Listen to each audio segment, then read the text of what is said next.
Hey now! What is up, everybody?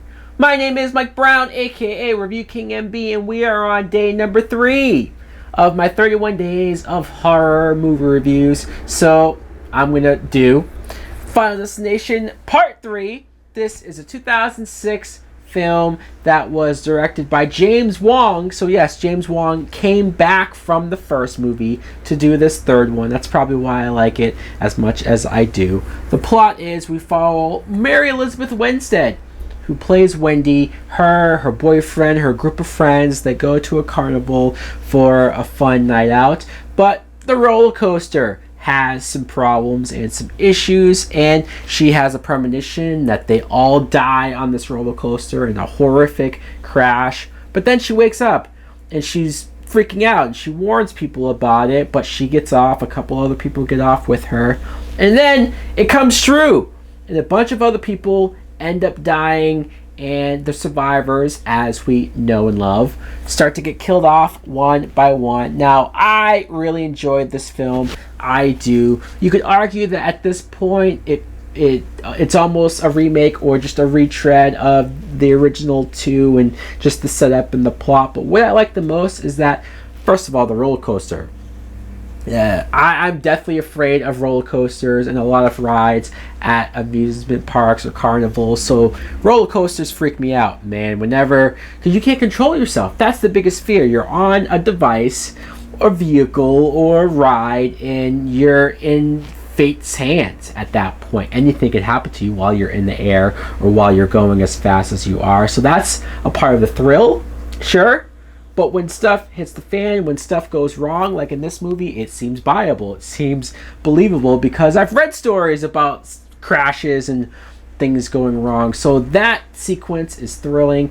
Everything going on there. I love the moments when, even beforehand, Wendy is having those odd feelings and just odd vibes, and she's looking at things in certain ways. And then when she freaks out and she gets off, I love that her boyfriend and her best friend stay on the ride and they get killed. Similar to the second movie, where you're introduced to characters that you assume are going to be main characters, that you assume you're going to spend more time with, and then you don't because they're dead. And Mary Elizabeth Winstead, I really like as a lead. That helps as well. She's a great actress, and I buy her as somebody that is upset, that is freaking out, but also trying to stay strong. She has some moments where she does not want to die or let this thing beat her. But I also enjoy her friend, Kevin, played by Ryan Merriman. I like him because, I say her friend, but let's be honest, at the beginning of the movie, he's the boyfriend of her best friend.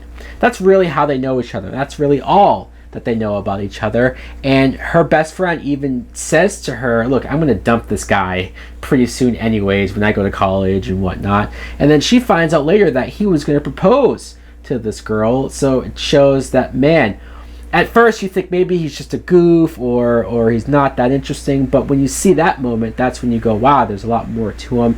And I love that they just don't fall in love with each other. It's not just like, hey, here's a guy, here's a girl, they're together, they're the only ones left together, so they're just going to fall in love, right? Normally that's what would happen, but it does not happen. And there's even a moment where they go, hey, we're friends, and they stay friends. So I appreciate that more than anything, and the actor's pretty good as well. Tony Todd does make a special appearance as just the voice of the devil at the amusement park at the beginning, so that's very cool. Some of the death sequences, how can we not talk about the tanning bed scene? Every time I think about this movie, I think about how brutal that scene is, how scary it is. I mean, I know a lot of people who go tanning beds especially, and after this movie, I don't know how you can feel comfortable doing it. Sure, oh, how are you ever going to get locked inside one? Still, you're confined, you're contained, and then they burn alive in something that sure was their own fault. They brought in the Slurpee and it messed up the temperature and whatnot, but still, every time I watch that scene, I freak out and I think about how horrible of a death that must be.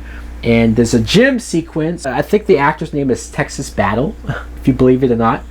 That actor, he's very charismatic. He's very full of himself, and sure, you have to have that one douchey character in one of these movies.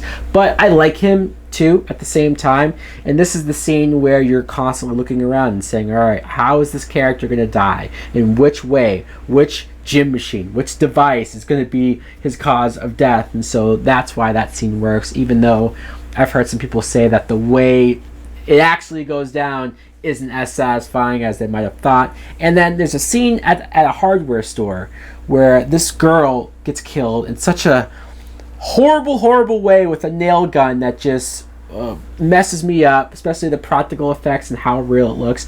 But I like that because Ian, who is that girl's boyfriend, when that happens, he's pretty skeptical of the whole thing, and he's pretty much like, yeah, whatever, Wendy, you're crazy, I'm not listening to you. But when that happens, it's personal now. It hit too close to home. So now not only does he believe her, but he wants to go after her. He's blaming Wendy for all of this happening. And the whole end of the movie is him going after her and saying, look, if you die, then maybe I save all of us.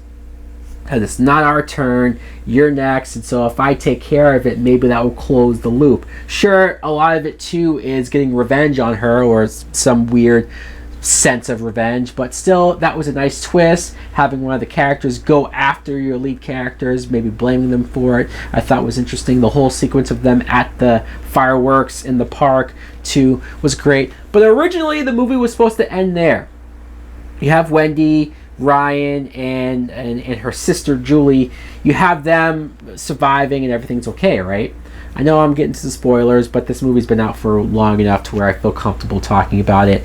And I want to mention how originally that was the ending, but the director thought, you know what, this needs something more. This needs something to close out and end on a bigger note. So let's, for the first time, have another premonition scene. The end of the movie is you have Wendy and her sister and Ryan end up on the train, all coincidentally at the same time, and then you get the train crash sequence. You could have saved this for another movie. You could have saved this for its own film, because being on a train, once again, could be creepy, especially when you're underground and in a tunnel and those weird noises. So they played that up very well. I enjoy the film. I think it's one of the better sequels, especially when you're at the third one. It usually should fall off at this point, but I think they had just enough life in the franchise. Let me know in the comments below, what do you think of Final Destination Part 3? Do you like it as well? Do you agree that it's pretty good, or did you lose interest by this point? Thanks for watching. Like, comment, subscribe. Later! Souls taken over by a devilish path. You got me walking on broken glass. Kicking down the door with a Jason mask, with a deck don't machete, but you motherfuckers know it's heavy. Anytime you're ready, you can get you with a Bowie. Setting up to blow me, but the bitch don't know me. Who's going? I'm going. You know, I know that the man in the mirror is my next rival. Time goes and I never thought I'd live it so fast. Staring at the world from the end of my glass. Turned into a dark place, sever my brain.